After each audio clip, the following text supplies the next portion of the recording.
We have 5 types of antibodies. The 2 that are most abundant are IgG and IgM. I like to call IgG the grandfather immunoglobulin. It is found in all body fluids and protects us against bacterial and viral infections. IgM, I call the mother immunoglobulin. It is the first to arrive at the site of a new infection. Your lab results showed IgM rubella antibodies, which means that this infection is new to your body. Rubella will take its course and you should be fine in about 2 to 3 days. There is not a treatment for this virus. When the virus is out of your system, IgM antibodies will form in your immune system and last for life.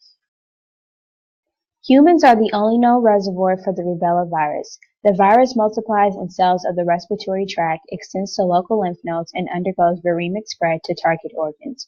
Rubella is an enveloped single-strand virus.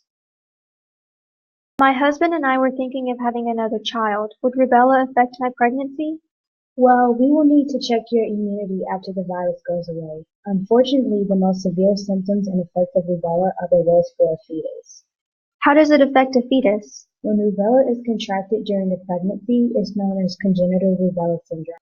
After the last big rubella outbreak in the U.S. during the late 1600s, about 11,000 pregnant women lost their babies. Over 20,000 babies were born with at least one or more congenital rubella syndrome.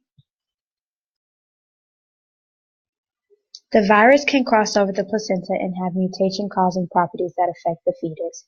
The infection of rubella can trigger miscarriage, stillbirth, or severe damage to the developing fetus. Birth defects can cause cataracts, deafness, heart disease, and several others.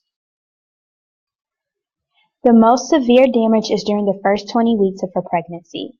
The fetus has a 40 to 60% chance of developing defects if the mother is infected during the first 2 months of pregnancy. In 20% of cases, the infection leads to spontaneous abortion. This has been so informative. Thank you so much for explaining all of this. My family and I will be back as soon as possible to get the MMR vaccination. I look forward to seeing you and your family before peak seasons arrive. A lot of people's immune systems become weak in late winter and in the beginning of spring season. The vaccination is really beneficial since the United States hasn't had any epidemic since the licensure in 1969. CDC reported that cases of rubella tend to decrease as years pass, mainly due to vaccination. If you have any questions, please do not hesitate to call my office. Get well soon, Rebecca. Created using Powtoon.